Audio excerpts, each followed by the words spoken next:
Truck Talk Media. C10 Talk, episode 211, Legacy EV. Yep, Legacy Electric Vehicles. We got to talk about it. Rob Ward from Legacy EV sits down on the pod today. Here we go. Yes, I'm a car guy. So I do find myself occasionally in like this identity crisis mode of like, yeah, I want to be your EV source, but I find myself also wanting to make sure you know that I'm a car guy too. Damn, son. Hey guys, one of the biggest upgrades I was able to make on Orange Slice is my lighting. Think about this. You've got your old school sealed yellow lights. You put in new United Pacific headlights, boom, quadruple the lightage. They look better, they perform better, and guess what? They're safer. So you've got LED options, you've got new headlight options, they look great. And honestly, we upgrade so many things with our trucks, why not upgrade the lighting? When you do, think United Pacific. Here's the best part. You get to save 15% off all C10 products by using code C10Talk15. Save 15% off all C10 products by using code C10Talk15. Go to upcarparts.com. That's right, upcarparts.com. I don't think you'll forget it. Save today. Thanks, guys. Give them a follow on social media too, Facebook and Instagram. Let me tell you what Melbourne Toast is packing right here. I've got 411 posi track out back, 750 double pumper, Edelbrock intakes, scored over 30, 11-1 pop-up pistons, turbojet, 390 horsepower. We're talking some bucking muscle. What does that do? Did that blow your mind? That just happened. Welcome to C10 Talk, your C10 truck podcast. And now I have a chance to be the best, maybe the best in the world. My old man is a television repairman. Got this ultimate set of tools. I can fix it. I said I got 50 cents in that jukebox, and all I can hear is your mouth clapping. You hear that? Here's your host, Ronnie Wedge.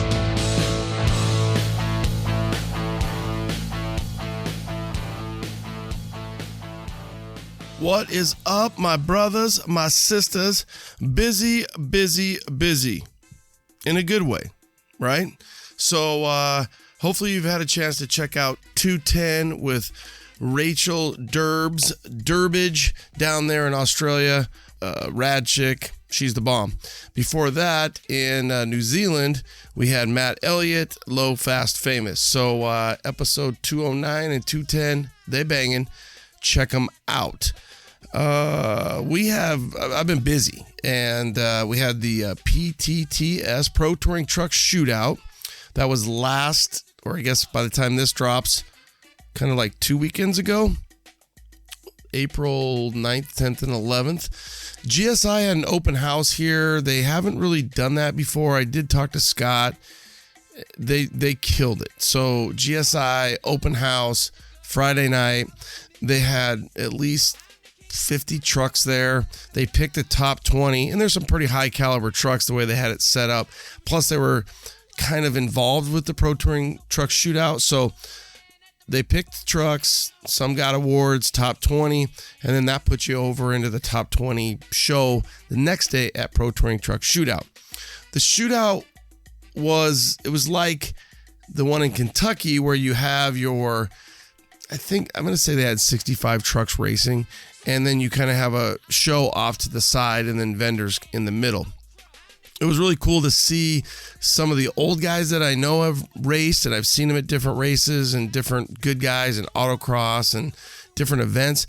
And then there were some new guys, some local guys. Dino, for example, Jason Big Ten Bowman, he raced. Joey G was out there. So some of the guys that we know local got behind their trucks, the wheel, and some of them are hooked. I don't know if Dino really is going to keep doing it. That was one of those things where he did a lot more burnouts. Seth from Switch Suspension took his van out there. Who else was out there? There was Wayne was out there. Weld County Customs built him a truck. Rim One, Wayne is how I know him. So some of the local guys, they were out there, and it was cool to see that. Arnie brought the troops out, Provost Pimps, and the Provost VIP section and lounge. That's off the charts. So you've got guys getting massages. You've got, they kind of had a grandstands over the raceway. So it was cool. It was cool to see it. I didn't do a show. I thought I would, but I was in and out. So I was enjoying the GSI show a lot. I wasn't going to do interviews there. And the next day I had some stuff. Fortunately for me, my daughter had some gymnastics stuff going on, and it was literally right there in the same area. So that worked out. Had a wedding, had to get to that. And the next morning, post-wedding, yeah, you can figure that out. So Pro Touring Truck Shootout 2021 West. Don't have a show, but it was a lot of fun. Great to see everybody, and it'll be awesome to see that thing grow, both East and West. Okay, Pro Touring Truck Shootout. Follow Arnie, follow the Instagram page, and keep up with the fellas. This weekend, Good Guys was in town for their Spring Nationals in Phoenix, Scottsdale, where they host Westworld. And again, we're just back to back. So Fat Fender hosted a party. Fat Fender's Friday Night Fiesta was banging. So I'm calling that one Fat Fender's Friday Night Fiesta. Yeah, say that fast a few times. Fat Fender's Friday Night Fiesta. One more time. Fat Fender's Friday Night Fiesta. Yeah, you got it. So that was fun. Just like the GSI, a week later, we're at another shop having a party. Food trucks and DJs and good times. I went to Good Guys on Saturday, and for their Spring Nationals, I thought there was a big turnout, a very big turnout. Because usually the spring doesn't bring quite as many trucks or cars or, entries as the fall does, which is the one right after Dino's. So Spring Nats, good job, great time. Was out there having a good time. Now we're going to head over to LS Fest West this weekend. So busy. I will do a show there, LS Fest West in Vegas, 23, 24, 25. So we'll head up Friday and be there Friday and Saturday. But I think I got to get out of there because I got to work. And then I'll be over in Alabama the next weekend. So woe is me, right? 4 weekends of rad truck stuff going on. Pro Touring Truck Shootout.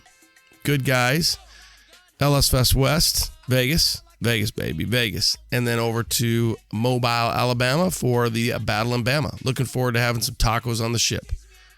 That's all that's the big one, right? The $1 Million Row, tacos on the ship, and just seeing the peeps. So I'll bring you some episodes or some content from LS Fest West and the Battle in Bama. That's the goal. So what else do I have for you? Looks like C10 Nationals is going to be the 14th and 15th. That's out in Fort Worth. So that'll be a few weeks after Battle in Bama. And then I do have August 1st is what I'm being told on Brothers bringing their show back. So they skipped last year with COVID and everything, but I'm being told August 1st. The more I know, the more you will know to confirm. But right now I'm being told August 1st, Brothers. I think this is going to be their 22nd annual show and shine because they had to skip a year there. So let me jump over to the reviews and then get you over to Legacy EV with Rob Ward, Legacy Electric Vehicles. And it's going to be interesting to see what you guys think about this episode. I might not want to know. Let's get over to these reviews. So who do we got here? We've got... I think I got Dude Man 346643 Super OK Podcast. All right. Probably the best podcast out there for information on shows and the latest and greatest products and builders in the C10 truck world. Ronnie is also a super cool dude and easy listen. Easy like Sunday morning, Dude Man. Thank you. I appreciate that. And the 5 stars. That was a good one. Short, simple, sweet, nice, to the point. Super OK Podcast, 5 stars. 5 stars, perfect. Thank you. Awesome pod, 5 stars by 73 Chevy Super. Good pod, good way to sort of get to know the people behind the wheel of all the trucks we know from IG.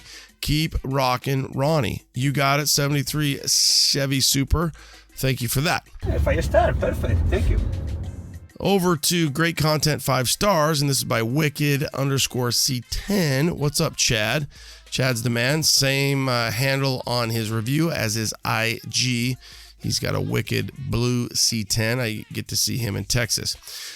Great content, 5 stars. I've been branching out of the Truck Talk Media umbrella for Dodge Chevy. It's all great. You pick some great peeps to help you out with all of that. If I start, perfect. Thank you.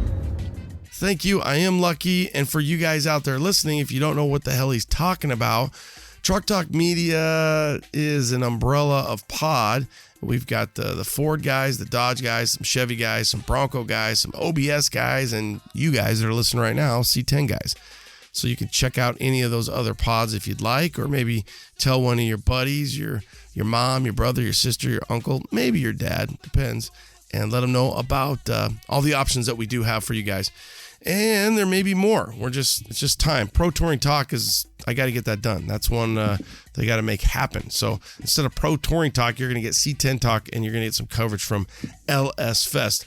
Thank you guys all for doing that. Dude Man 73 Super, and then Wicked Chad.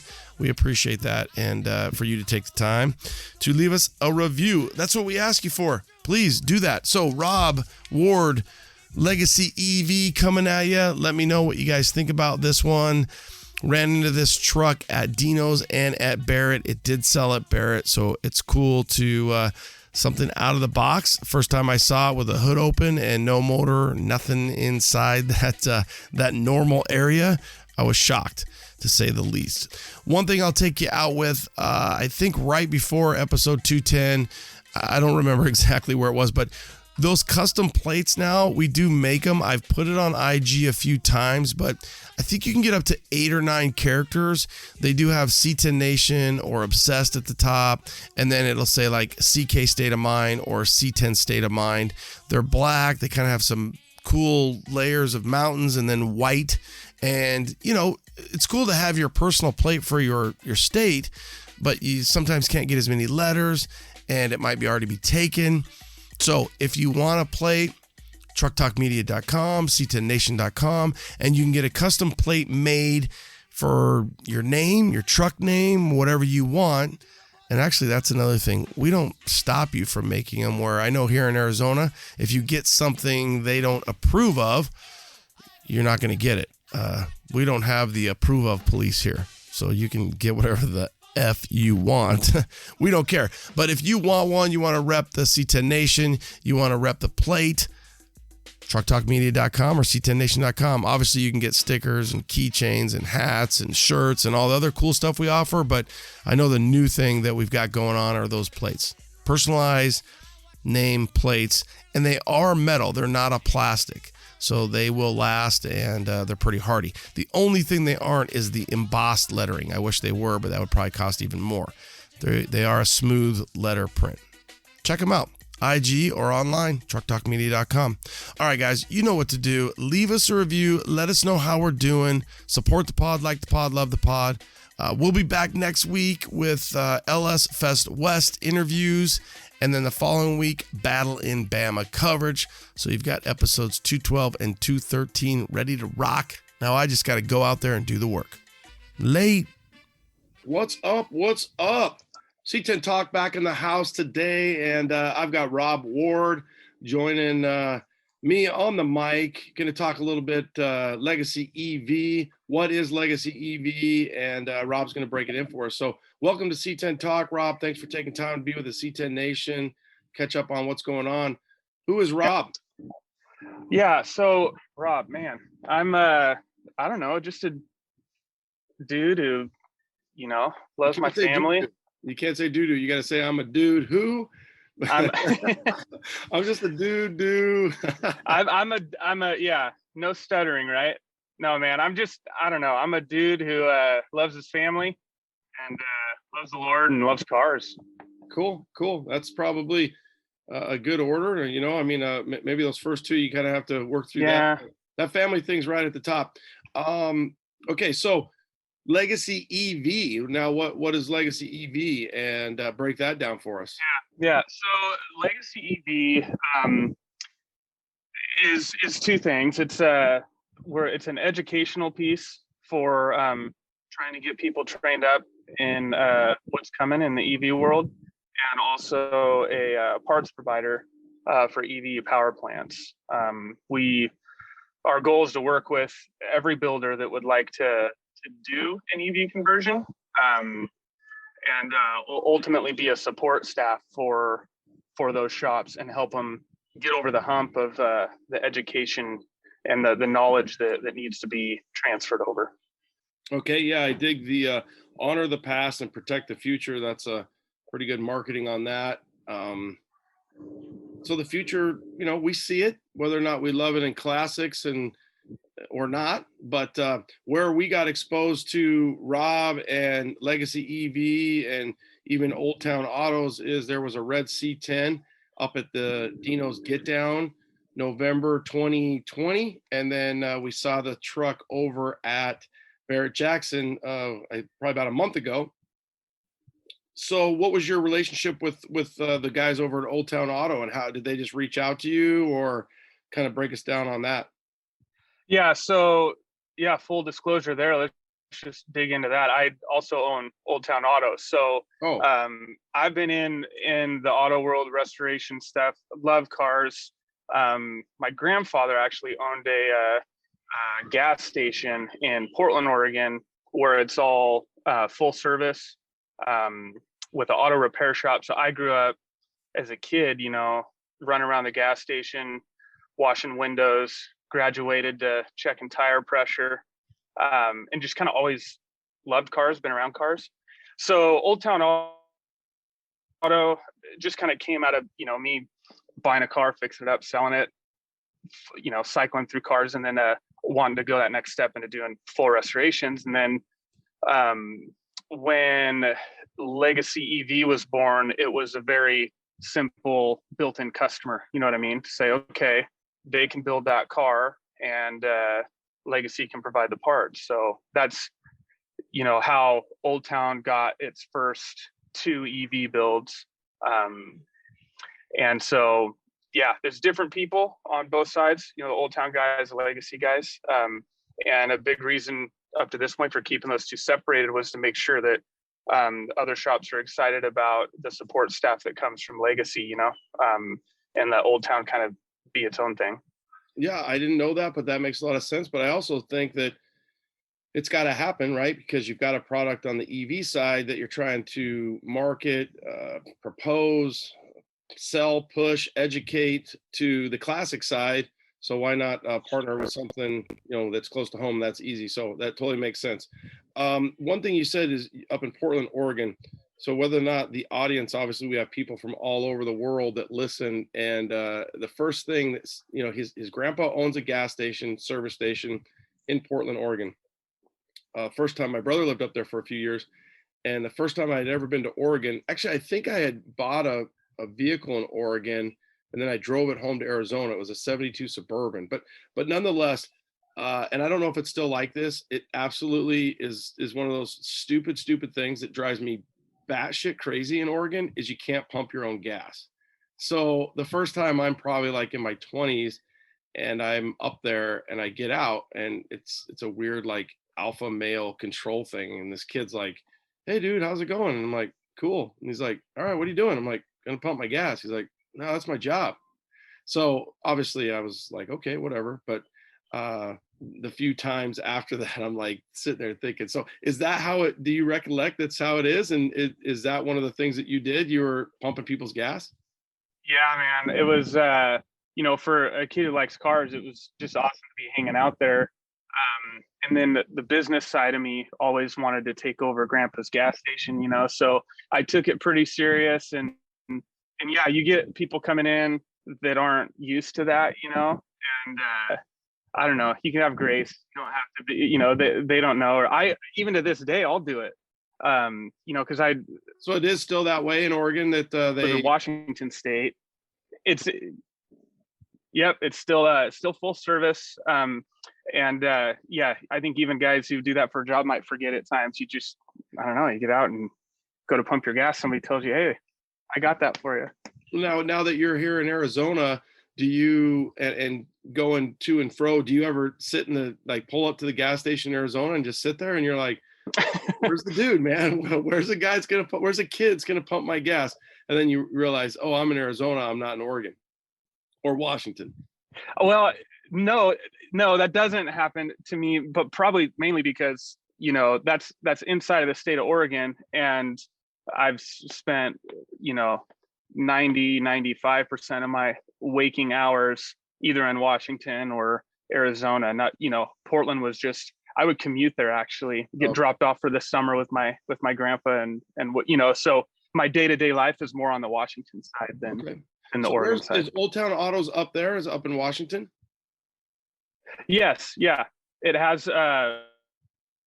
we have a shop up in Ridgefield. And with all the growth and everything that's going on with Legacy, on schedule to move down to the Phoenix area. So you broke up a little bit. So Old Town is in Washington and it is possibly moving to Arizona. You broke up. Sorry about that. Yeah. I think I stuttered a little bit on that because it's not like it's fully out there, but yeah, we're moving Old Town down here to Arizona. Cool. Wow. Yeah, we got a lot of shops, but we got a lot of shops that are way backed up too. So that'll be kind of cool to see that move and that take shape. And then I could see where, maybe one big building and the one door is EV and one door is OTA. So we'll kind of follow that as it goes. So break it down. How did you, a guy from Washington, get into creating a business wrapped around electric vehicles and or electric motors and or education and parts and everything that you do? Okay. Yeah. You just said do. Did you catch that? I did. Okay. Yeah. So for me, I kind of explained the car thing, like where that comes from in me. But straight out of high school, I went into the electrical apprenticeship, became an electrician. I've really taken that career pretty seriously. You learn Ohm's law, a lot of electrical theory. I've hooked up a lot of electric motors, and still work in that. And I have a construction company that still does electrical work. And then, to be honest, I had a buddy buy one of the Tesla. He bought like a P100d, I think. And I went for a ride with him in that car. And it was impressive, but it wasn't like game changer. It was like, yeah, this is a fast car. Fast forward another year and he upgraded to that P100d Tesla with the ludicrous mode. And he told me, yeah, you should drive it. It's a little bit faster than the last one. And I drove it and I was like, dear Lord, this is crazy. 0 to 60, 2.3 seconds. The torque's great. And it just, at that point, I drank the Kool-Aid. You know what I mean? As a car guy, I was like, you know what? This stuff is real. And I think my experience in electrical construction, I've been involved with a lot of design build strategies where we're trying to do things that are environmentally friendly, try to get a home to net zero energy.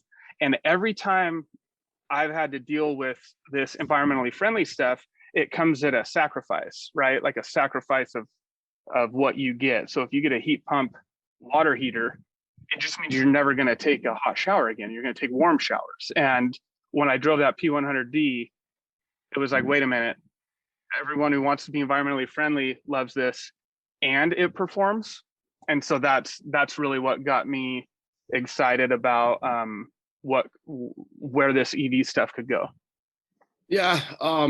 The one thing, and I definitely don't want to get off the tracks on it, and I'm sure you don't either, but the big debate becomes, and this is a whole nother like Joe Rogan style podcast, is the environmentally friendly and whether or not the mining for the batteries. And I'm assuming you know way more than I do because I just kind of dab in it a little bit here, and then you some of the people are drinking the Kool-Aid, some people aren't. I don't think it's going to stop. I don't think whether or not, Tesla and all these, GM, obviously we saw their new logo come out. They're pushing towards electric. So that'll be the big thing, is the evolution of mining for the lithium and the batteries and the content and what it takes to mine that stuff and what that does to the emission, I guess, and the carbon footprint overall. And that's the big thing is the question there. And Did you question at any time when was the best time to roll it out? Because that's, when I look through it and I make my notes, that's the big thing that I'm coming out with is like, okay, you're early to electric motors to create an option for classics. Now I see how long will that take? And by what I'm looking at for the auction, for the audience, the truck that Old Town Autos built with a legacy EV equipment and stuff on it was at Barrett.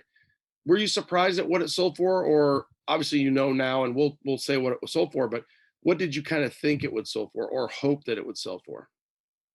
Well, we went into building that truck with not trying to create too big of an expectation for what it would sell for, just because we do feel like we're early. Mm-hmm. We want to be early. That's kind of part of our game plan is like, we're going to skin our knees, we're going to stub our toes, but let's go figure it out and become that trusted name, whether that's 2 years from now, 5 years from now. So when they placed the truck, I would say that got me pretty excited. I was on a road trip with my family home, and I get the call from Chris, and he's like, "Here's our placement for the truck," and I was like, "Right on." Where they put us Friday prime time. It's unique. I know that's what got it there, but that got me hoping for that 6-figure number. Just solely placed based on placement, and then. What the truck ended up selling. What did this? Was it 74.9, 74.8? Yeah, and I have it at 75. That's a hard thing with I don't really count the fees and the taxes, and sometimes they do. You'll get a guy who's like, "Oh, it sold for this," and it's like, well, it really didn't.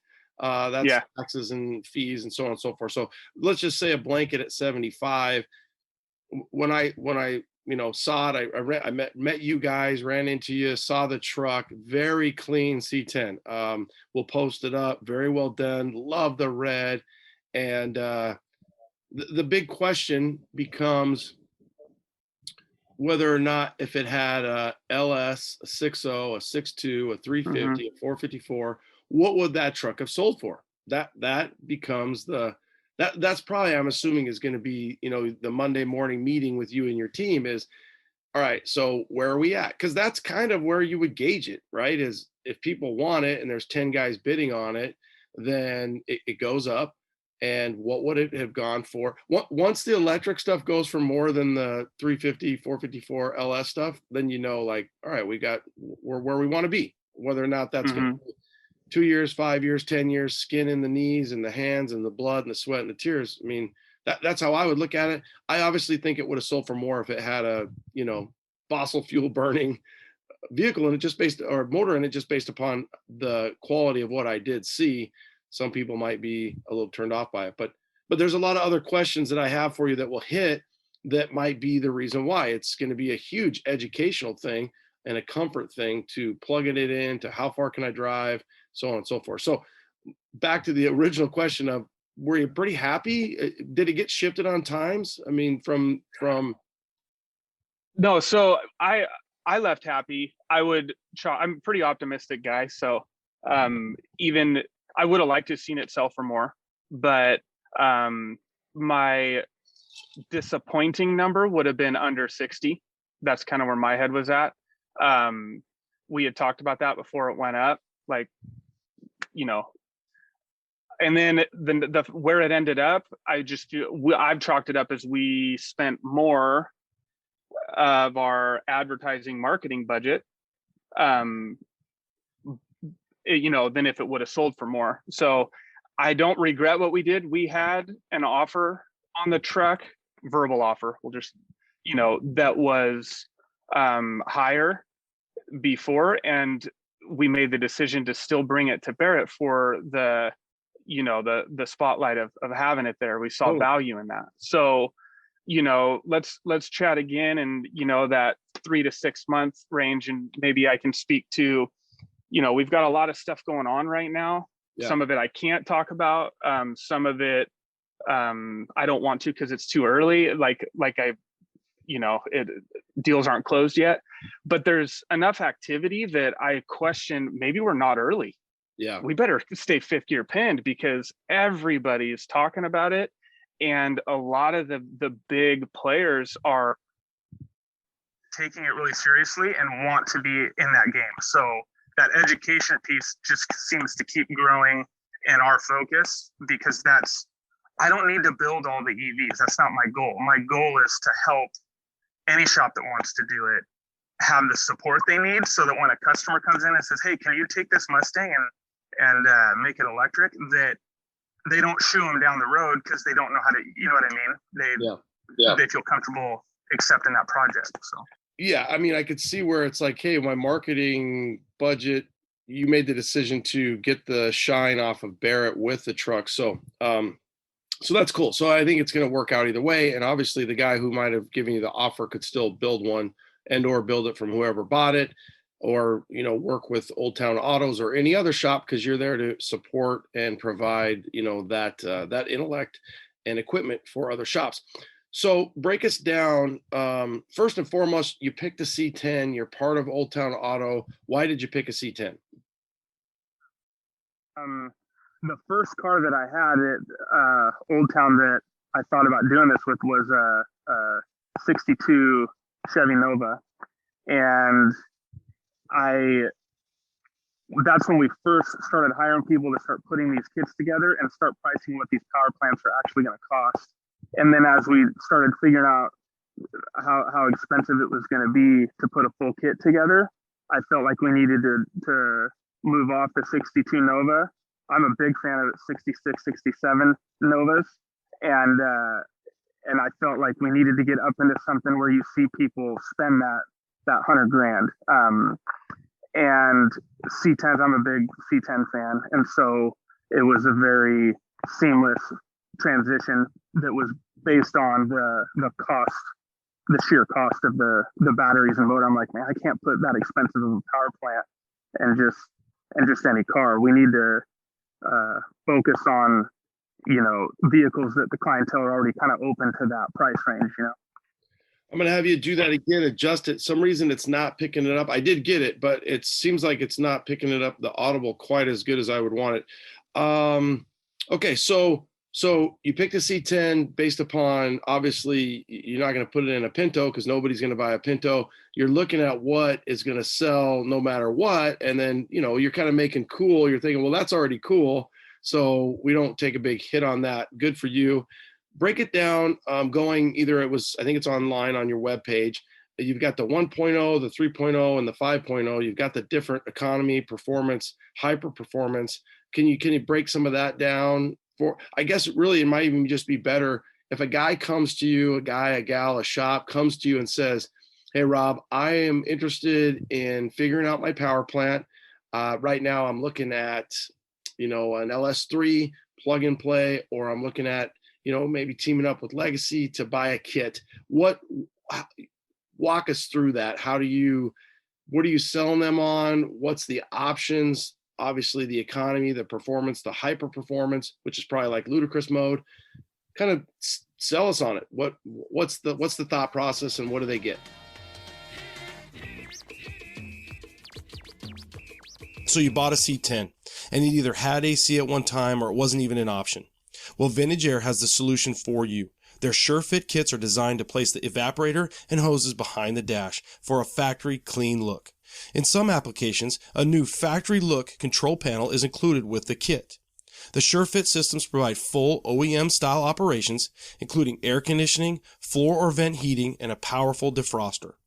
To retain a true factory look, the AC air exits through the factory dash louvers if originally equipped in your truck.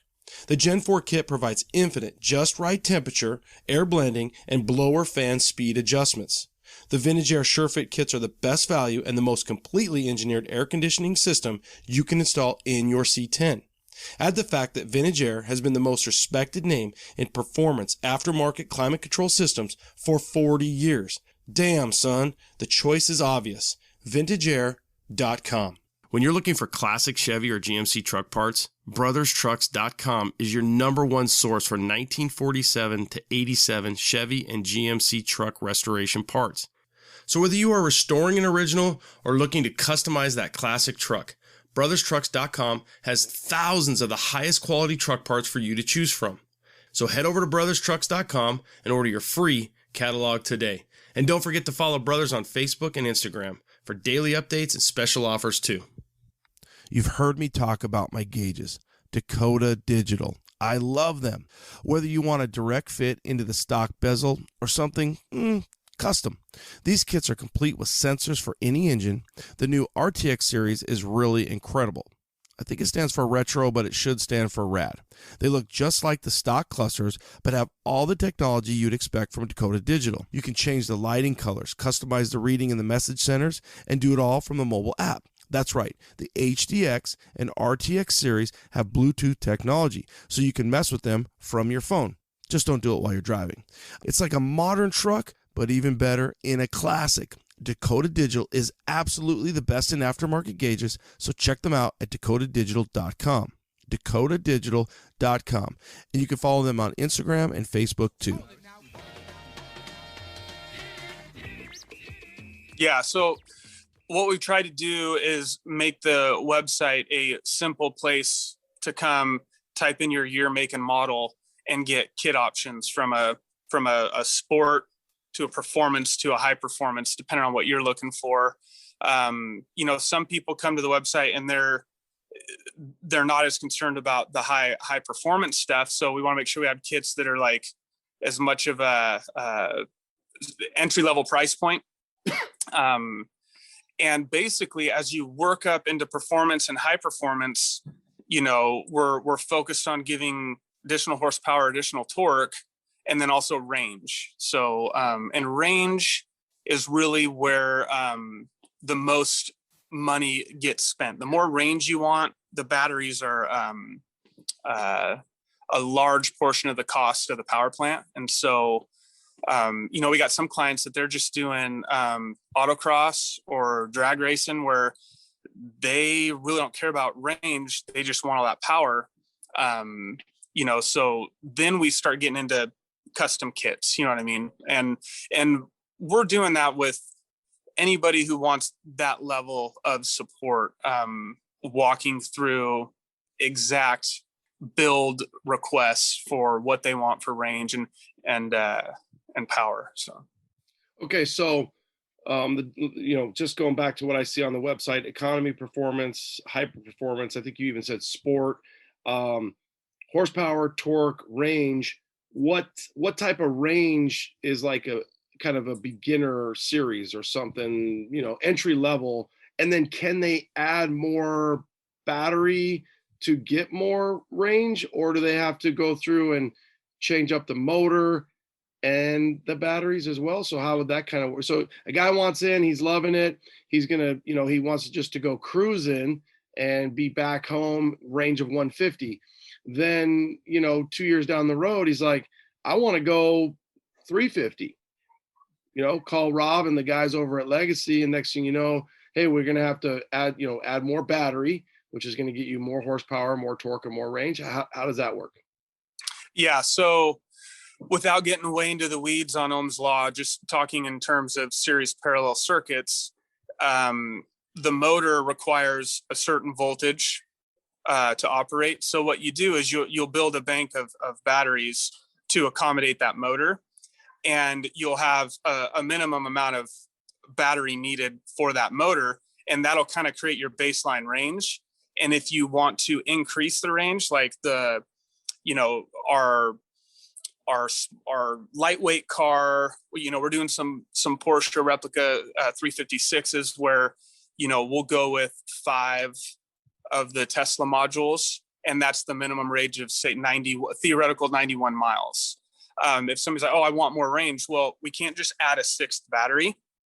We end up adding another bank of 5 and therefore getting 182 mile theoretical range. And that's specifically with Tesla modules. I'd say it's the trusted name, but everyone who's getting those batteries, they're getting them. They're not brand new. Obviously, they're an 85%, refurbished, tested, and proven to be okay. So we're working with a lot of different battery manufacturers to make sure as the right technology and the right options are available that we're offering those through Legacy. And again, that's back to one of the main things we're trying to do with Legacy is be on the forefront of what's available so that any shop wanting to do one just has a place they can call and say, hey, what do you recommend?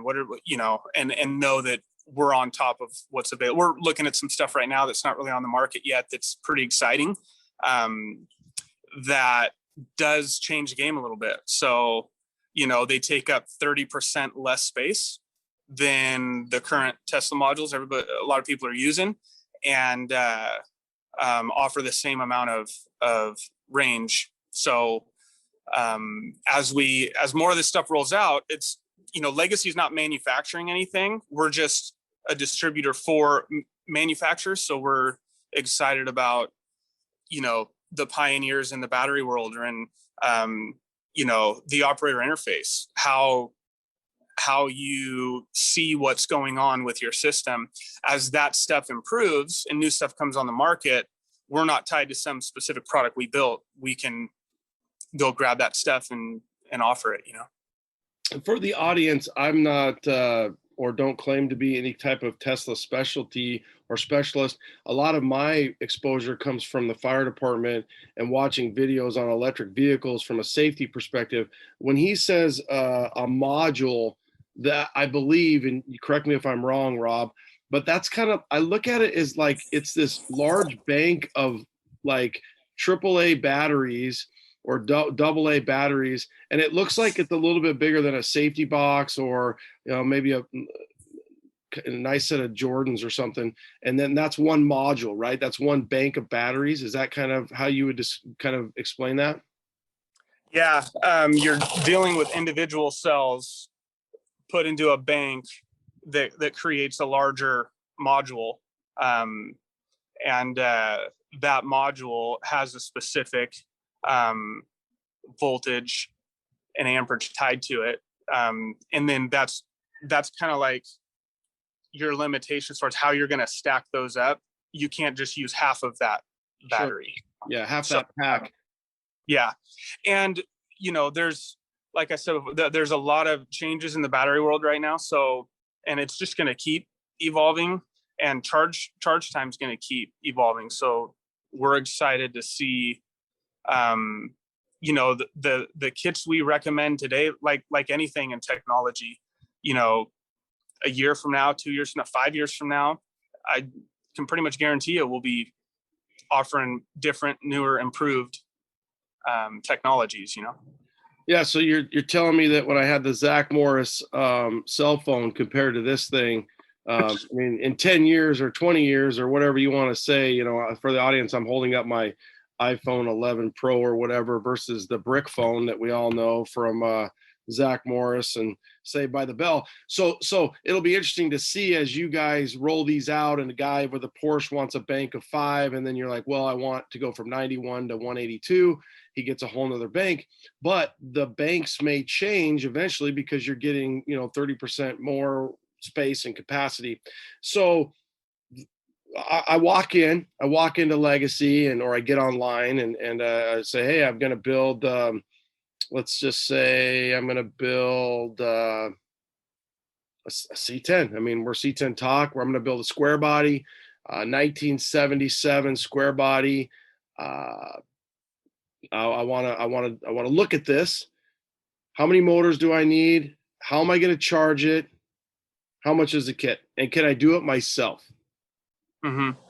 Yeah. So I would tell you, don't quote me on these exact numbers, but you're talking just if it's an already running truck, you're going to pull out, somewhere around 3,000 parts between the motor, the gas tank, exhaust, like everything involved with making that thing run. And you're probably going to install, 55 components in its place. I would tell you that we're excited about training and curriculum and the stuff we're working on. And I think people who are already in the world of building cars, what it takes to make one electric is not earth shattering. You know what I mean? So to say somebody can do it themselves, people who are afraid of wiring, they'll want help with that. But if you've ever installed a painless wiring kit in a car, it's like just install 2 of them. You know what I mean? It's not much more than that. So the other thing with being early right now that I'd say for people is if you're getting excited about doing one, the R&D piece of how you mate motors to either transmission or just a gear reduction box to a rear end, getting all the motor mounts, battery boxes, all that stuff figured out. You're 2 guys for a week, you know what I mean? And then once you've done that, you can kind of copy and paste. If you're a C10 shop and that's what you do, first one you do, you're going to have to go out laid out. And then at that point, you just keep them. So, we built a power plate, we call it, that the motors are mounted to on the C10. So it's a dual Hyper 9 system with a 1.9 to 1 gear reduction box to a drive line to the rear end. And I think I saw it for the audience on the C10 you guys built, which is going to be 67 to 72, right at the rear cross member. It was like the tranny was pulled out. You guys had a plate and the motor was put right there. So that's great for weight disbursement.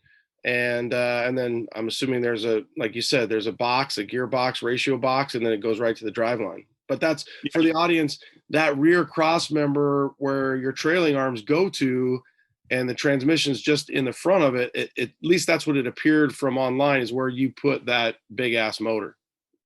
Yeah. So the motor, it's 2 motors. So it'd be the dual Hyper 9 system, and they're about 8.5, 9 inches in diameter. And the 2 motors are in tandem, and they sit in the trans tunnel right about where the transmission is. So how are they in tandem? The one I saw, there was only one, at least I believe there was only one. I could look again, but so they're literally just in tandem, like one in front of the other, and then they just work together then. Mm-hmm. That's part of the software. And there's just a coupler between them. So, the first motor is a single shaft motor, and then the second motor is a dual shaft motor. You mate those 2 shafts up and then go to the gear reduction box. So yeah, it's just 2 motors in tandem. We're working on one right now that we're going to do 3 motors in tandem. Okay. And that's Hyper Net Gain has done. We're not the first to do it. So it's been tested and works. And then they have other ways of doing dual motors where they're, side by side with pulleys. So I would think too, you guys are probably working on, like, obviously Old Town Autos is one of them, but you're working with shops, or you hope to work with shops where it's like, hey, this guy is a legacy certified shop. And, and that's where it's like, hey, this is almost like a dealer network. It's like, well, they're rated, they can put it in. Trey 5 Customs, for example, Big Ten Bowman, Fat Fender. We have plenty of shops here in Phoenix that probably you would consider, or be like, oh, okay, this is our go-to shop. Does it come with bracketing? Does it come with, or are you guys so at the infinite stages where it's like, here's what you get, here's the computer, here's the motor, here's this. We provide you a baseline template of what we've already done and worked with, a C10 being one of them, or maybe a Porsche or a Mustang or a Jeep. And then there's some fab work that's going to continue to evolve with that, depending on where they put things and so on and so forth.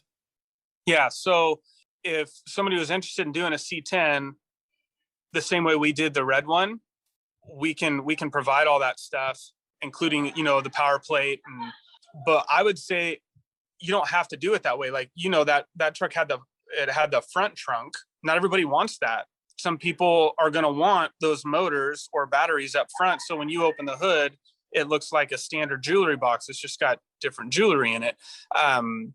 So it can go either way. A shop, if they just want us to send them the parts and they want to do all that fabrication and R&D work, we're all for that. And then we're working with shops that want us to do that.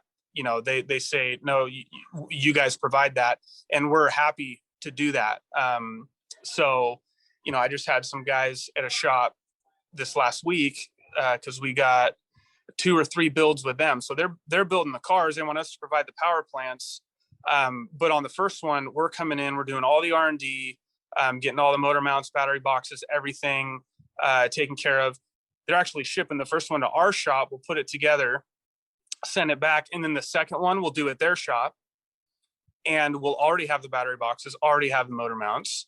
And it's because it's a rig that we haven't done, and nobody else has a battery box specific to this vehicle. So that's where I see all this stuff going. And I would just reiterate, that's the role that I want to play as Legacy is, you know, any shop interested in doing one of these, let us just be that support staff. And we've got about 7 shops right now that we haven't vetted them to the point where they're listed on the website as authorized installers, but they're in that process. What is in the portfolio? What has been built with the Legacy system? Okay, so we've got the C10 65 Volkswagen Bug. We've got a couple VW buses. Currently in process, there are Broncos, Land Cruiser, Defender, Porsche replica, and a 1966 convertible Cadillac. Wow, that'd be cool. Okay, cool. Yeah, and so that's where I would wonder, based upon your R&D and the engineering, when you look at all those, and when you go online, legacyev.com, you scroll down, it's like the way you guys have it, and I understand the web design is like I'm at Rock Auto or something, right? So there's all these different brands. The big thing I would think from a shop perspective is, from an engineering balance, where do I want to put my batteries for the truck, the red truck that, you know, primarily we're talking about today? Everything was right where you would put like a toolbox right behind the bed, or right behind the cab in the bed. So the front of the bed, which is good for balance, probably one of the best place for safety. And I think the one thing that's cool about the red truck is, I think it's just called the Legacy C10, but there's nothing more shocking than when you do open that hood and there's nothing in there. You know, that's where you're like, what the is this? Like, what the hell's going on here? So to see that, and then that's really where the conversation goes from there. And then when you look at the tonneau cover that hides it all, and you see the bank that's, you know, upholstered and carpeted, and you know that that's where it's at. So back to the leading question there would be, what if you're selling somebody on a 66 Cadillac, you're selling somebody on a bus, do you work with them on where they should put the batteries from a safety perspective? And then also, I would think some of them don't have the real estate that the C10 does to put them all together, and that might be more wiring where you're putting a Beetle or a bus. It's like, okay, you're going to put 2 banks here, and or 5 here and 5 here, or something like that, or even a Porsche. I mean, shit, there's not a lot of room, I guess, in the front, but yeah, not like a C10 or a 66 Cadillac. Pro Performance has been your favorite parts supplier for almost 10 years, but we're not slowing down. We've stepped up our stocking orders to make sure we have more of what you want when you want it, ready to ship or pick up at the shop. Check with us first for top brands like React Suspension, Snowden Custom Seats, Vintage Air, and Willwood. Pro Performance is also your #1 source for Dakota Digital, so whether you need a full kit or a few accessories, or just want to see the new RTX series, hit us up. Check out the website at azproperformance.com to see our full line and which shows we'll be at in 2021. Hey guys, I've got Kathy White, Classic Performance Products, CPP on the line. Kathy, how's it going? Hey Ronnie, what's up? What's up? What's new? We've got a ton of things for the C10 community. First things first, our 2.5-inch Extreme XN drop spindle. So we've upgraded the current modular spindle to modern technology. This new X10 spindle is a one-piece forged, but it utilizes strong, modern, bolt-in, internally sealed bearing hub assembly. So it's low maintenance. It doesn't move the wheels out, and you can use big brakes from us or any aftermarket big brakes out there in the market. That's awesome. What else is new? So we have actually gone back and redesigned our aluminum fuel tanks. As you know, our fuel tanks are the thickest, strongest, and largest capacity in the industry. But now you can actually use the same tank for either a carbureted or a fuel injection application. 63 to 72, it's 20 gallons, and for 73 and newer, 22-gallon capacity. How about that Coilover Kit? You guys must be killing it with that thing. That is such a great kit. It's fully bolt-on. It's easy to install. Strongest tubular arms in the market, available with either upper and lower or just the lowers or just a coilover kit by themselves. All the mounting brackets that you need, and it also comes with dual adjustable coilover shocks. So it's really responsive. It's up to you however you want to tune the compression or the rebound. It's perfect if you're just cruising on the streets, and it's proven on the track. Well, that's what we like. So if you need spindles, the new X10, fuel tanks, coilovers, they've got it. Classic Performance Products, CPP. And don't forget, use code C10TALK, C10TALK at checkout and save 10%. Thanks, Kathy. Thank you, Ronnie. Marquet has been in business for over 40 years. It all started in the original owner's garage. From humble beginnings of a couple parts in a garage to a 2-building manufacturing facility making over 6,000 parts, Marquet has grown to be one of the country's premier truck parts manufacturers. They not only design the products, but also design the tooling to build the products, guaranteeing quality control. They have made their original parts from the original trucks. Aluminum strips are double polished, creating a mirror finish, and crystal clear anodized. They use the highest quality, hand-selected show quality wood that will hold up over time. Why? Because it's kiln dried to precision moisture levels specifically for Marquet. They stock oak, pine, and mini exotics, guaranteeing extremely fast delivery. All parts are manufactured in-house in Oklahoma City, USA. They offer quality parts built by Americans for old American-made trucks. So when you're looking for body moldings, bed strips, bed wood, and so much more, think Marquet. That's mar-k.com.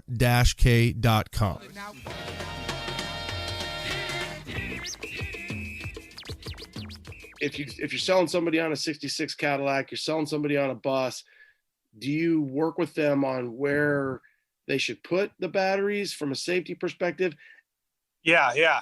The 66 Caddy and the truck have a lot of room. The other thing I'd say real quick about the C10 is that my goal was to show that you can do an EV conversion and still maintain functionality, and not to knock any of the other builds that have been done. But anytime I see, things become unusable, like if you tear the back seat out of the car to put batteries in, it's like, well, how many people am I going to be able to sell that to?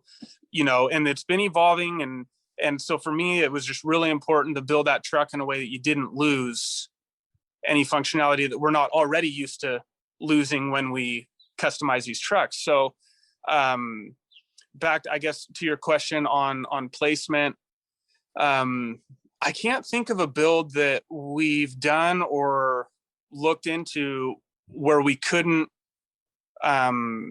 meet the need or the request of what the customer is wanting and maintain that functionality. Because when you remove the gas-powered motor and the transmission and headers or exhaust manifolds, mufflers, gas tank, you get all that stuff out of there. There is quite a bit of room, and we've been able to, pretty much everything we've built we haven't had to harshly sacrifice something. You know what I mean? Yeah. It's funny that you say that, because yesterday I was up at Good Guys and there was a very, very classy, 6-figure C10. And I've said this multiple times on the podcast, but it floors me how my body and the norm of a normal C10, 67 to 72 square body, any C10, how when a bed floor is stock, it looks like a diving pool to me now, because we're so accustomed to the bed floor being raised a few inches, or the inner fenders, the tubs being brought up just underneath the bed lip, and the bed floor matching the lower end of the inner rear fenders.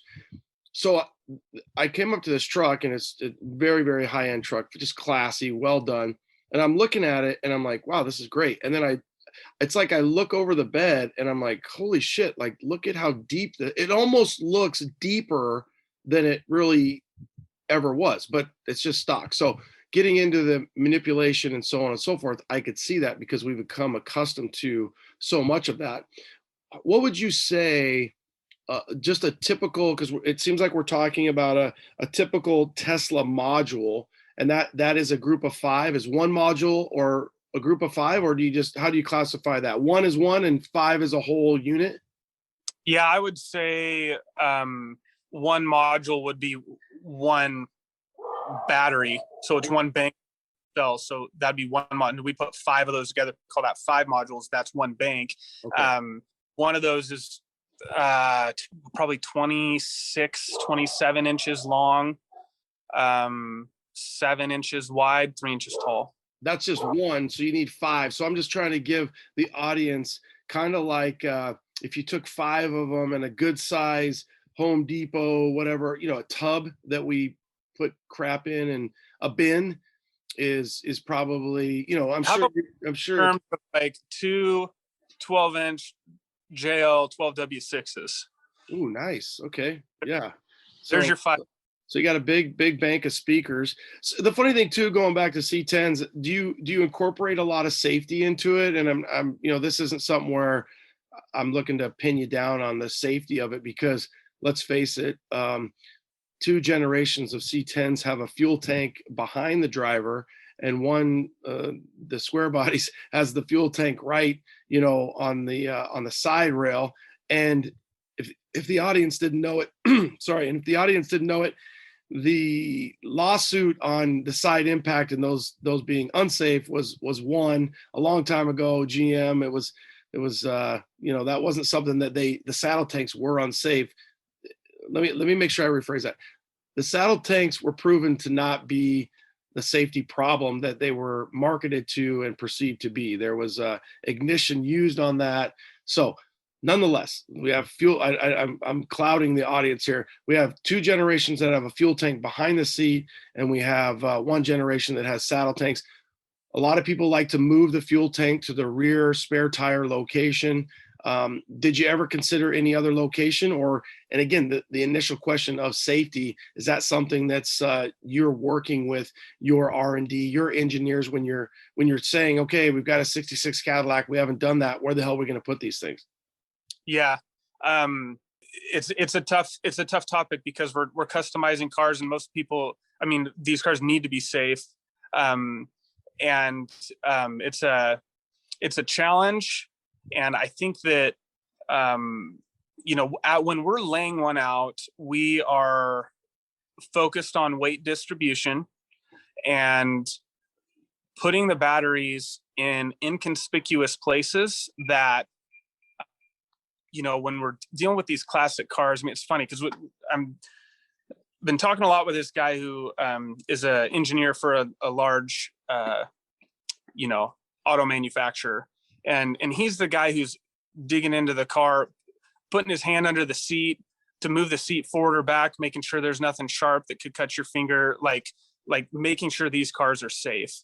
And he's been involved with some EV stuff from the beginning, let's say. And he's a great sounding board for me for this type of question of what are we not thinking of? Because, when I build a truck on 4 scales, making sure that we take weight distribution into consideration, there's also other factors, right?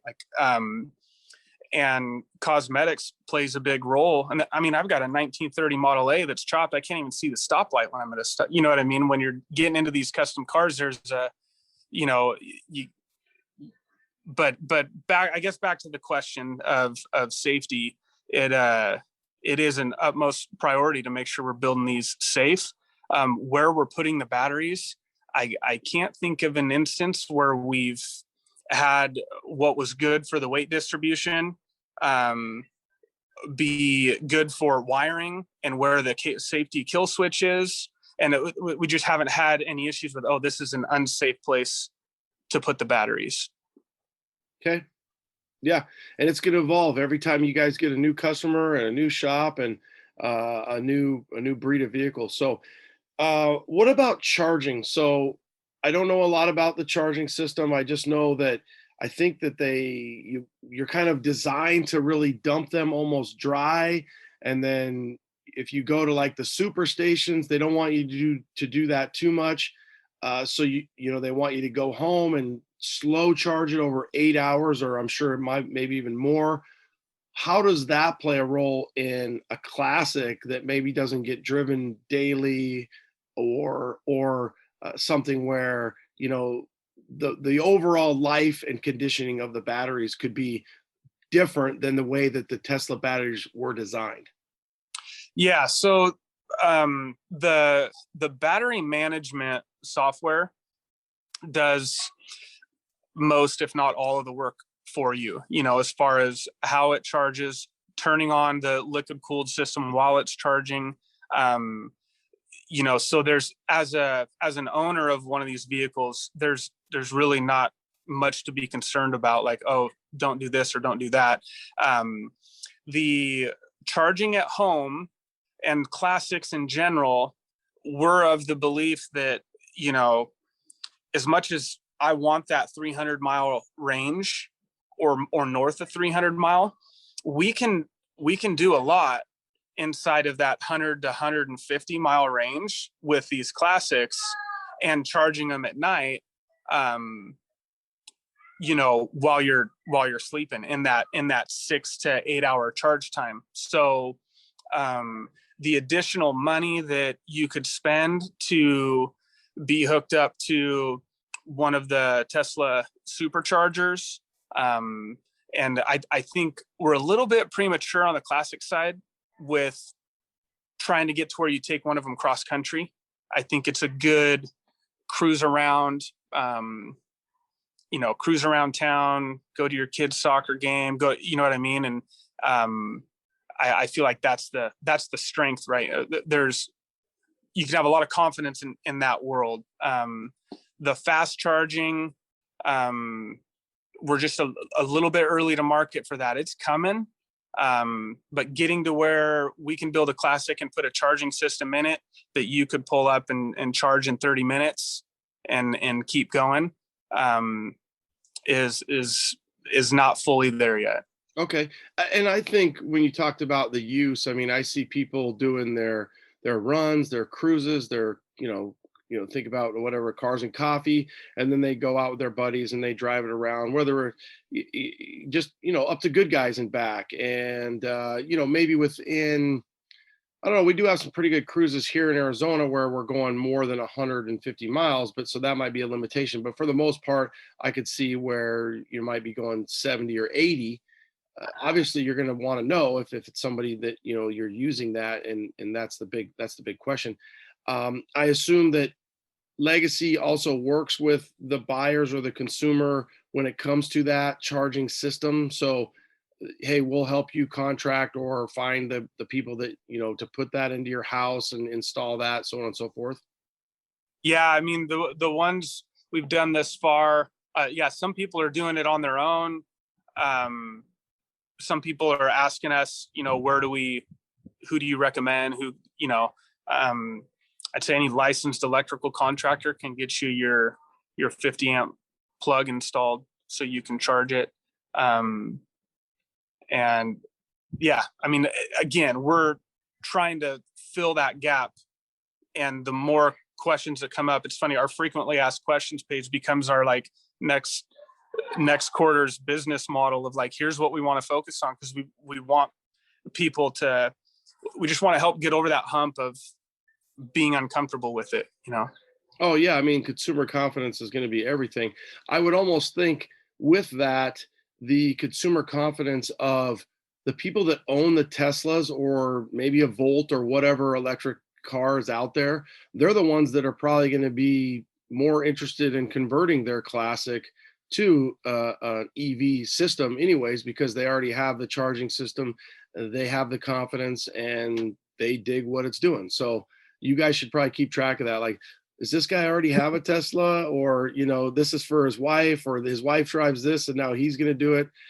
Or on the opposite, I could see my audience, or literally some of the naysayers saying, no, I need to make sure I have that fire breathing, dragon pushing, pumping 454 Flowmaster Series 40, because I'm driving my Tesla through the week and, daily commute. And I want to get on my Harley. I want to get in my C10. I want to get in whatever it is.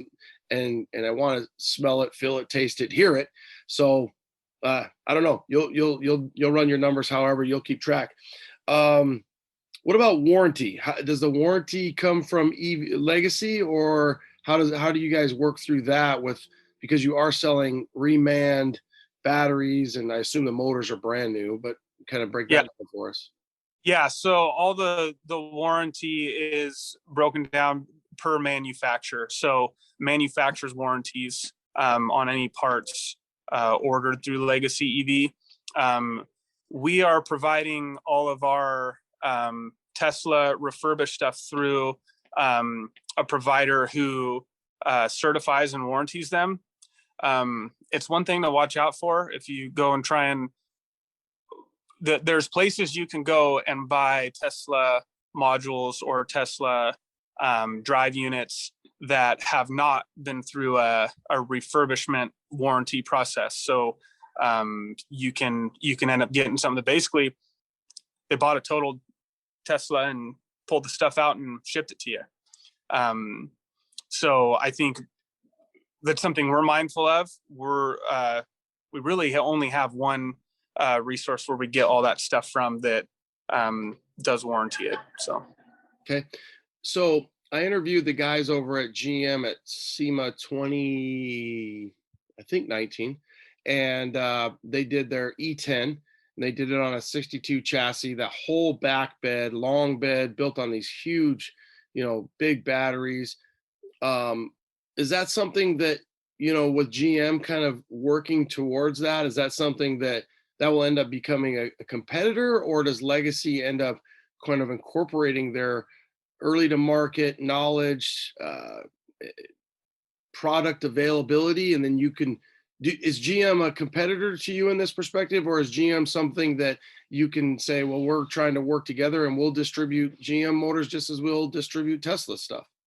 Absolutely. No, those conversations have started already, just around the E-Crate that GM's been working on, and how we can be a resource for distribution of that product and, help support it.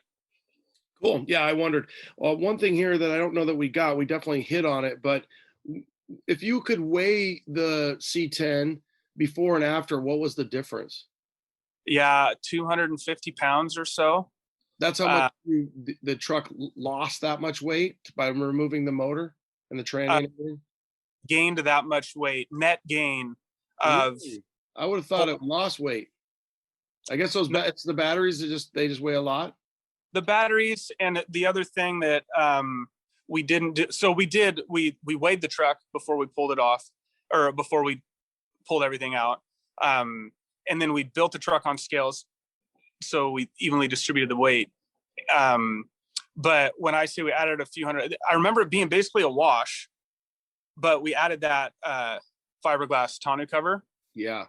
And I know I'm like trailing off here, like I don't have the numbers with me. I just know that it was plus or minus 200 or 300 pounds. Yeah. Different. Yeah. Well, but it went. If a guy's got a big block weighs like 900, a Cummins is like 1100. I don't know the weight of a 350 small block, but I got to figure if a big block is 900, I'm thinking I don't know. I would think that maybe 650 would be a small block. Maybe 700. So what is one bank or a series? I mean, you really don't get one bank, so I don't know why, one module. What is five modules, AKA a bank? What does that weigh? Yeah, we were just talking about this with one of our customers yesterday because they wanted to get above that 300-mile range. And The entire bank of batteries was about 900 pounds. And I want to say that was 3 banks of 5. Oh, okay. So 15 or whatever. So, and that's what it takes to get over 300. No, that does not. That gets you in the mid 2s, 270. Doesn't get you up over 300. What did you guys have in the C10? How many banks? We had 2 banks of 7 with high voltage motors, so it's 14 modules total, and it was a 250 mile range. And that's though because you have the high performance as well, right? So if you switched out the motor, would you be able to go over 300, or no, it doesn't matter? No, I mean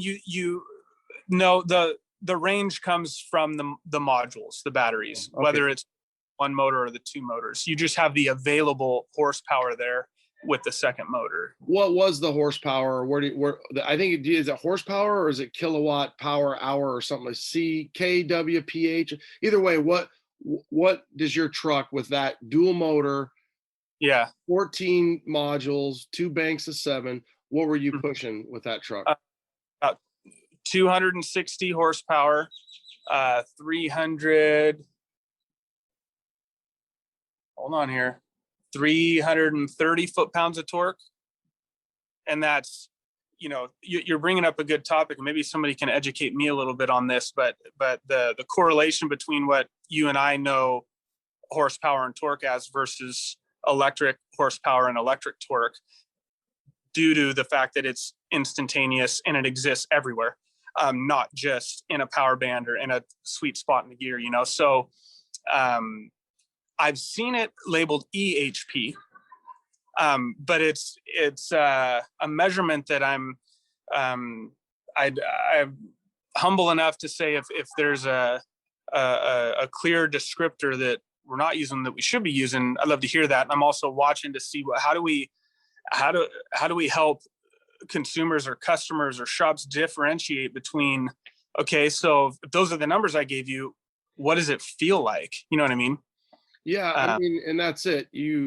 We're used to such a power band at full horsepower or where the torque band is, but just going back to the beginning of our interview, you said it. You were converted once somebody hits ludicrous.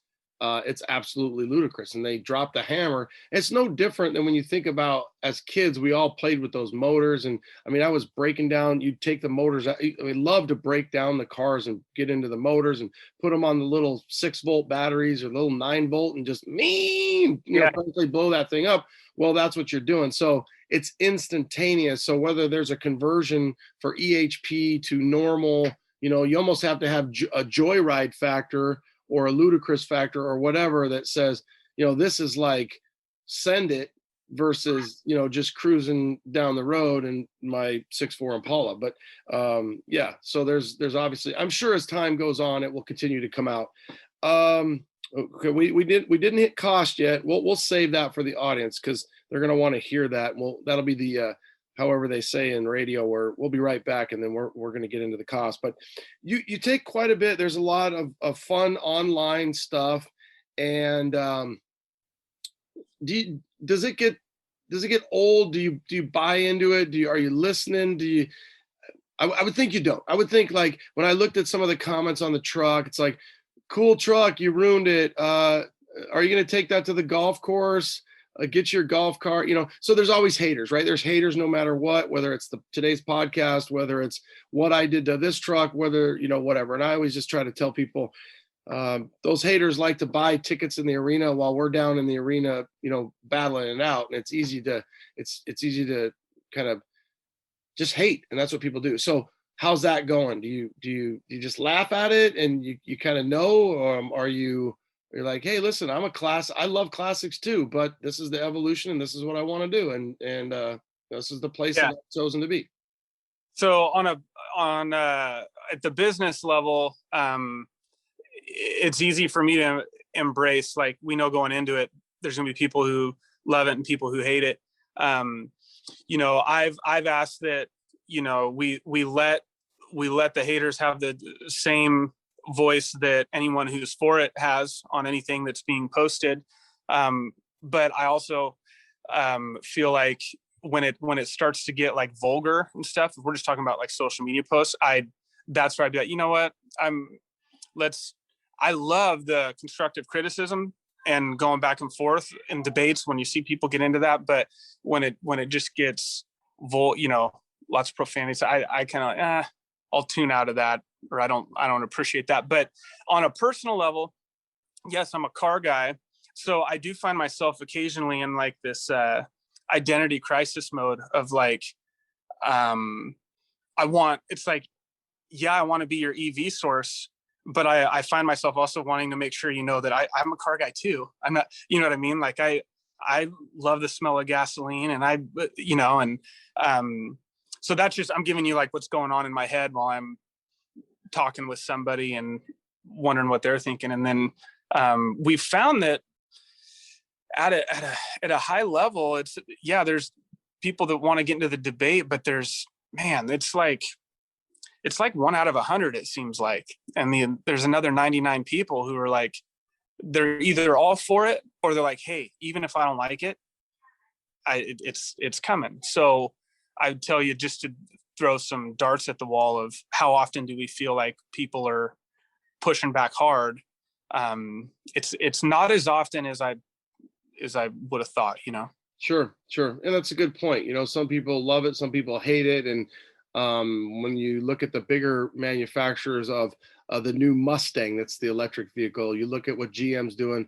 Obviously, Tesla continues to push the envelope to the max.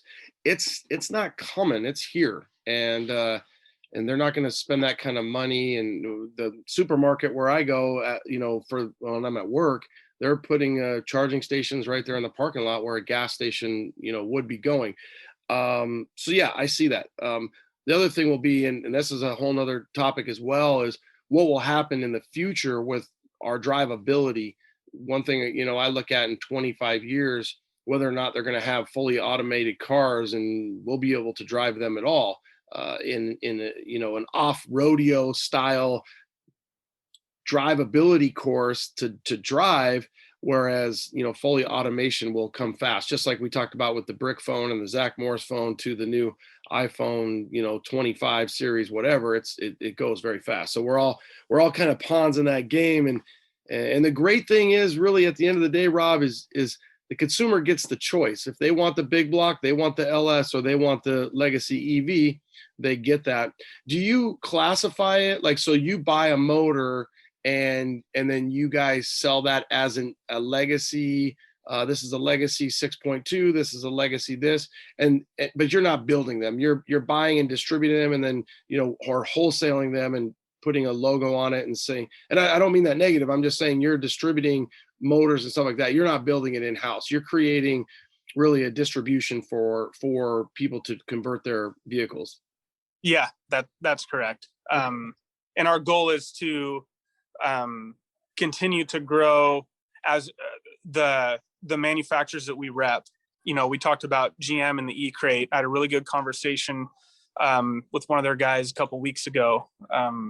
And again, a strong focus on informing people, educating them, and getting products to the shops that want to build them. What is your biggest question, most frequently asked question that you've gotten since you start? How long have you been doing this? About a year? Yep. Yeah, a little over a year. So biggest question, you just mean from people who are...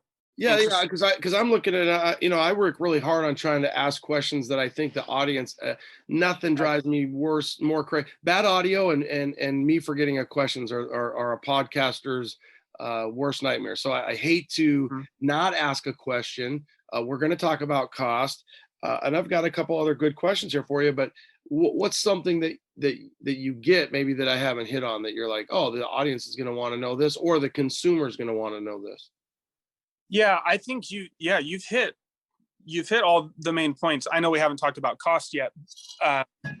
All of it is everything you've asked sums it up. I'd tell you the gray area that is the questions that kind of need to be answered and are specific per build is transmissions. You know what I mean? How do we transfer from, you know, from the motor, from the electric motor, because I can get you everything from the motor to control it, the batteries, charging, but when you get to that shaft, what are we doing from there? And that's where our kits, you know, Volkswagen, there's certain component that it's just such a gray area. I guess that's what I'm trying to say, because you could want to leave it a manual, you could not want it to be a manual, you could, you know, there's and so how we do that part of it is normally where the questions end up coming in. Like, okay, I get your kit, I see the cost, but like, where does that stop, and where do you pass the baton and me keep going?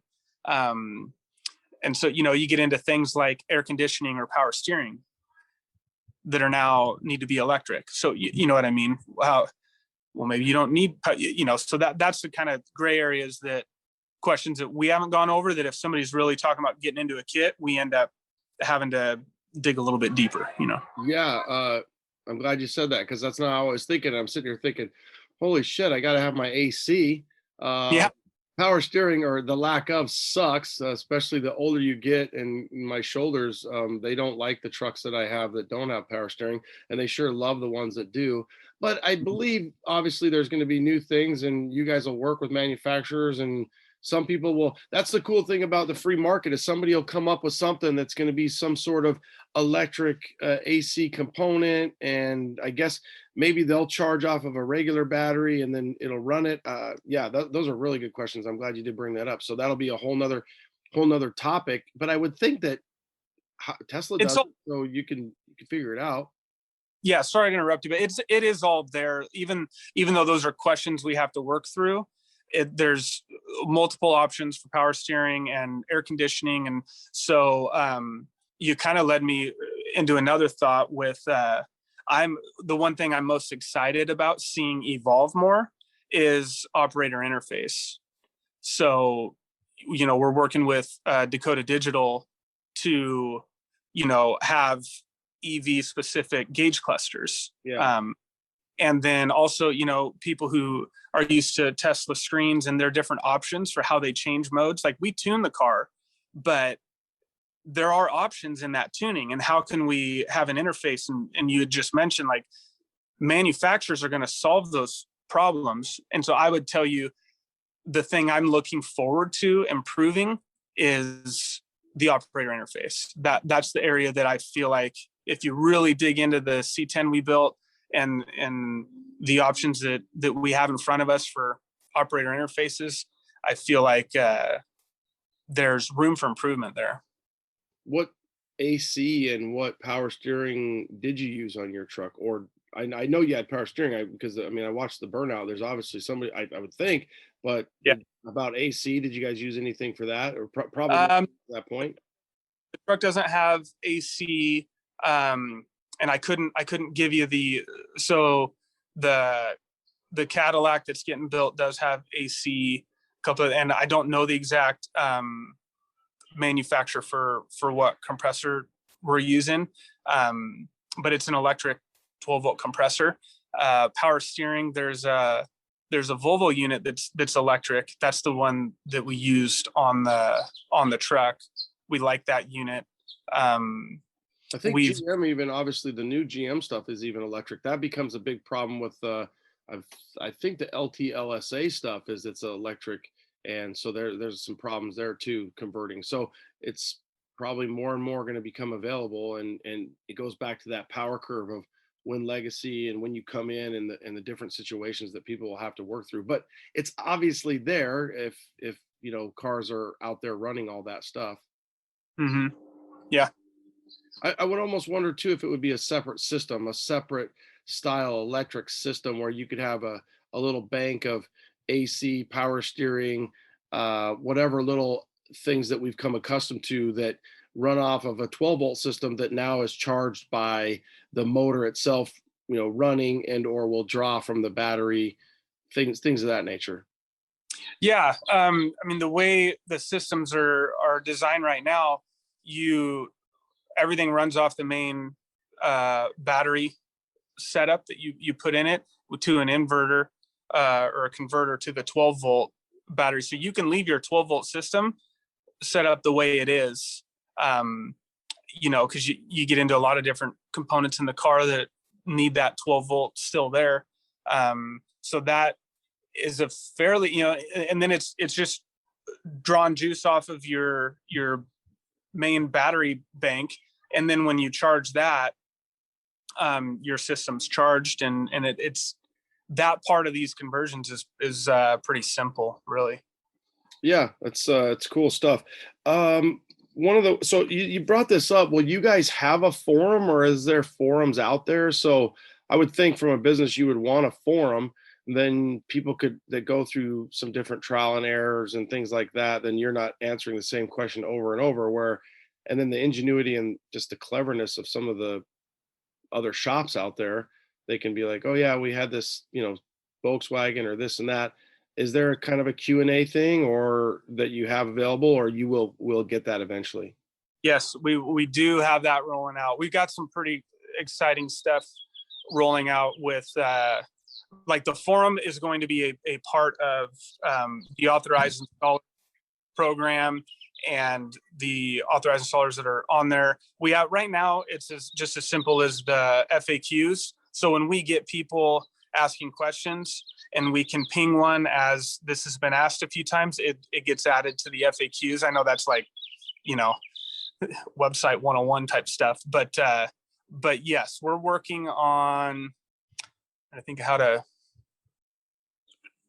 put this one on you. Basically, as we started building the authorized installers program for how are we going to vet shops and then put our stamp on them that like, yeah, they can do this. And we've got 3 options. Anyone who's interested in that, they can go to our website, fill out the request form, and we can, reach out after this podcast, obviously.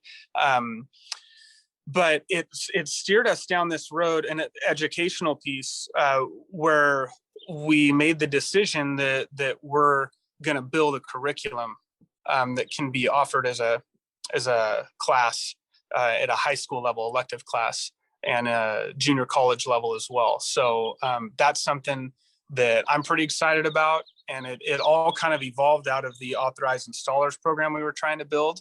And just the need for people to learn and get educated on this stuff.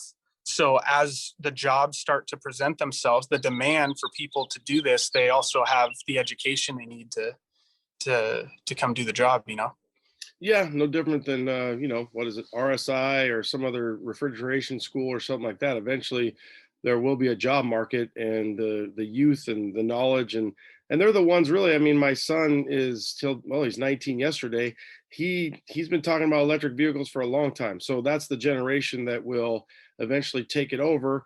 And we're trying to pass on a world that is still sustainable for these kids and your young kids. And so I see it. Another big question that I have, you said, I think you said you're building a Bronco, or somebody is building a Bronco. That becomes a big problem where you get out on a trail. What are you looking at and limitations on that? I would almost think it's like, dude, we can't sell you less battery packs because you need the 240 range to be able to get home. Mm-hmm. Yeah, no, that's a good point. I mean, depending on how far somebody lives from the trail that they're trying to go run on, I guess, and to interrupt, I should obviously throw out the fact that some of these, growing up in Arizona, and I feel like they are going to the trail, but anymore, a lot of these Broncos are not going on the trail, or the Blazers, or these SUVs. So that, I guess, the grocery getter, the Starbucks getter, the whatever it is, cruiser, coffees and donuts, it doesn't matter, right? They're awesome to look at, some kick-ass vehicles, but that's kind of where I was thinking. But now I'm changing my tune on that. So they're probably just going to the cars and coffee, and they're gonna, cruise it, maybe not quite to get into the trailhead. But that would be the big limitation. And then I almost wonder, what about like a side-by-side? That'd be killer in a side-by-side. Yeah, we've got a couple requests actually in for those. So people are definitely thinking the same thing. So we haven't built one yet, or provided a kit to somebody who was going to build one, but it has been brought up and quoted at this point. So, and yes, your segue out of that question, that was the direction I was headed as well, was with the cost of the power plants and the project value you end up in. I'd say most of those aren't ending up out there, but I will say we are building with transfer cases and 4-wheel drive. And we're even playing around with just a straight up all-wheel drive version, like a 3-motor setup, 2 to the rear, 1 to the front. So cool. That sounds cool. I like the all-wheel perspective. Something that the GM guys told me about, have you thought about or considered or heard of, where they'll take and you could program audio noise so that so the legacy C10 is rolling, and you could hit on your interface, big block, Flowmasters, Black Widow, whatever it is, and it'll sound like a big block rumbling as it goes by.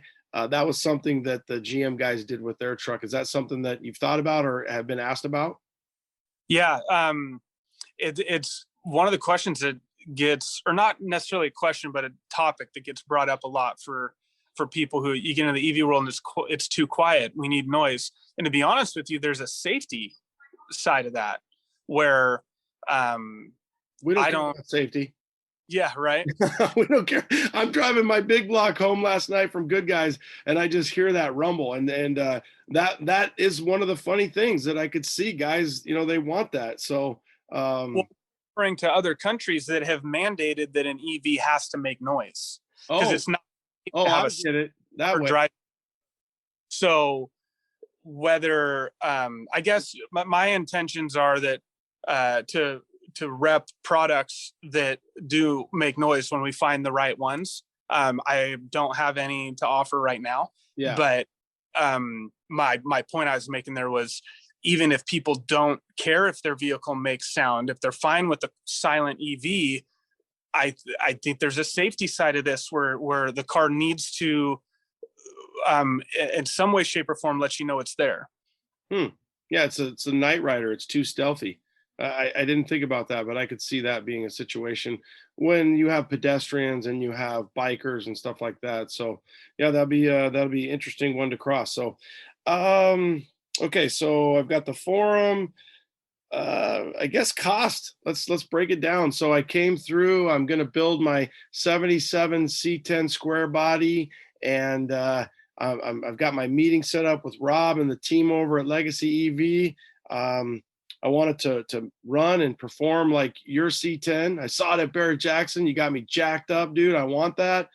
What's it gonna? What are my options? What kind of money? What kind of loan interest am I going to be looking at here? Yeah. So, Ed, from a basic kit standpoint, small car, economy kit, you're going to be sitting right around that $16,000 range, all the way up to heavy car, high performance, around that $60,000 range so that's just looking at the full scope there. The C10, where you guys? Okay, go ahead. Yep, go ahead.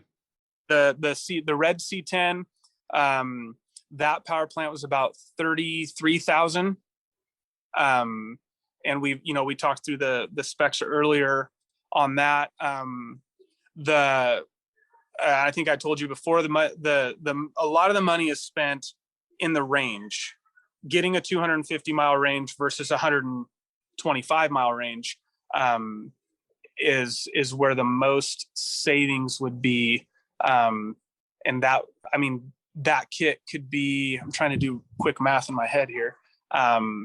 If you were okay with half the range, the 125 range, that should save you about 12 to 15 grand.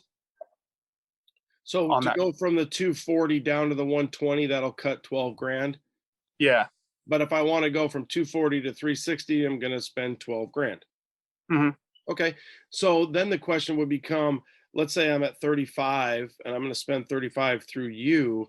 And I'm also considering that to pay somebody $85 to $100 an hour shop fee to install an LS3 with a 4L60, 4L80, whatever it is, that's going to cost me money too.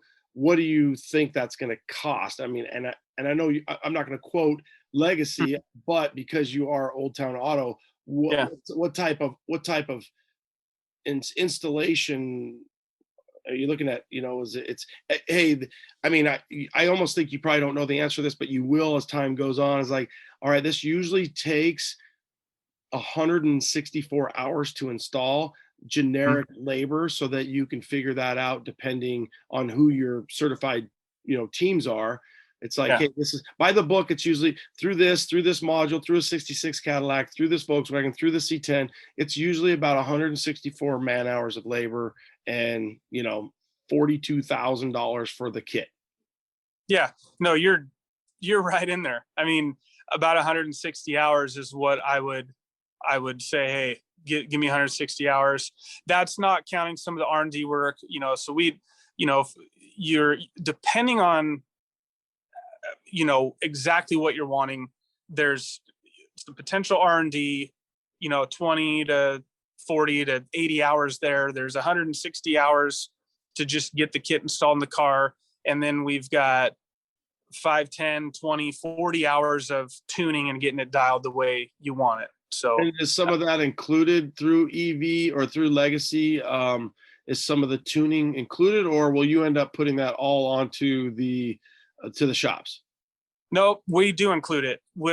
So right now we're including 4 hours of design engineer time with any kit that's sold. So that could be used, Q&A, and definitely tuning. Do you find that with that 4 hours, and again, I know we're early on this, but do you find that 4 hours is enough? Yeah, I think, from a business management standpoint, there's more issue in guys just loving to talk about the stuff, so the design engineer who is helping is excited to help, and the guy who needs the help, staying on task. If we can stay on task, it's definitely 4 hours or less. But car guys, we love talking about this stuff, and you know what I mean. So, well, I'm sure you have plenty of lawyers, as many companies as you have. I had a lawyer at one point where I think it was $45 for every 6 minutes. So if I got on the phone with him, I think it was $45. I have to look, but I just remember he billed in 6 minute increments, and I never wanted to talk to him. So. So maybe you could integrate something like that. I know you wouldn't. That's not a good business model, and it's just funny how lawyers do that. If they're jotting down a piece of paper or something, I would get a bill. So that wasn't a fun thing. But I think you got it, man. I think we got most of the stuff. Happy to talk to you. Bring this out to the world. Obviously, I think we're going to push this out on the multiple formats that we offer. I'm looking at some of the specs of the C10 for the audience. 1971 C10 Legacy EV. This is right off of Barrett's website. Legacy 3.1 kit includes dual Hyper 9 high voltage motors, Tesla battery modules. And I don't know if you can say this because it's your business model, but do you get them through Tesla, or do you get them through another company that gets them through Tesla and refurbishes them? We do not get them through Tesla. We get them through another company who is a company who's getting the Tesla modules and putting them through their QA/QC and sending them to us. And I think that could become a problem. I'm sure you're going to look to, like you said at the beginning, there's new batteries coming out. The free market will look at this whole thing, but man, that would suck where this is such a great thing, whether it's through Legacy or Chuck's EV down the road, that there's such a demand for the refurbished batteries, and we need more people to wreck Teslas.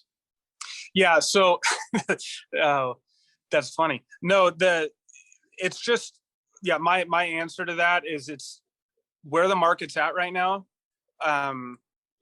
Tesla drivetrains have buyers' confidence. People would rather have a Tesla module that's used than a new battery that they've never heard of. Sure. So, I'm not overly concerned about the industry being pigeonholed into just using Tesla modules. It's just where it's at right now. So I mean, we're already working on some stuff that is pretty exciting, that we're putting other products in cars, and I believe that buyers' confidence will begin to like spread and go. I mean, who wants to buy used batteries? But I mean, and you're paying a lot of money for them. So I don't know. I'm not concerned that that's all this industry is, and that we're all going to have to chase the Tesla batteries, you know? Yeah, and that'll be, time will tell, right? I mean, because I mean, going back, you could even track that to the different big manufacturers, from like, I think the Nissan Leaf didn't get the greatest over course of time. The Volt, I think, does pretty good. Obviously the Toyotas, they were selling like hotcakes. The Priuses, people love them. Now I know we're talking, not fully electric. So, but there's, there's different variances there, and even the bigger manufacturers have problems. They spend millions and millions of dollars on R&D, but they're building millions and millions of cars as well. So time will tell on that. I would think that right now the refurbished stuff is keeping up. It seems like it's probably right there in the middle. You're buying them wholesale and getting them out to. What are you most excited about with the next 2 years? What are you kind of taking you out? What is the next 2 years that you're really excited about Legacy EV? I'd say that authorized installer network, and really growing that group of shops that are on board with where EV is going and how we can support them. And also the education piece. It's, it's almost like two separate sectors of the company, but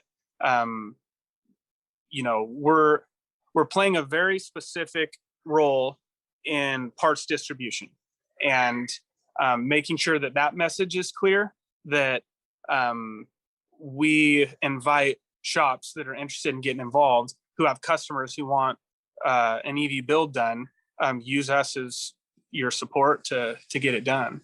Would you consider, or have you considered, paying shops or giving them the courses for free? Or maybe even because I could even see where there'd be like a rebate somehow, where it's like, hey, if you get this course, you become a certified installer, and you're going to end up getting to the thing where it's like, well, I need shops to do it. Do I have shops that can do it? Does the junior college, high school thing take off? And it's the cart in front of the egg, or no, yep. That's the horse, the chicken and the egg, and the horse in the cart. So yeah, we just do it again. So yeah, the chicken, the egg, the horse, the cart. So you're going to get into that complex situation where right now Old Town Auto is the players, because it's, they're tied to Legacy. But I could see that where you're gonna, and it sounds like you're working through that. Yeah. So the authorized installer, without spending a ton of time on that, I would say, if there's a shop that just wants to get that authorized installer certification, we charge for that, and we can provide that.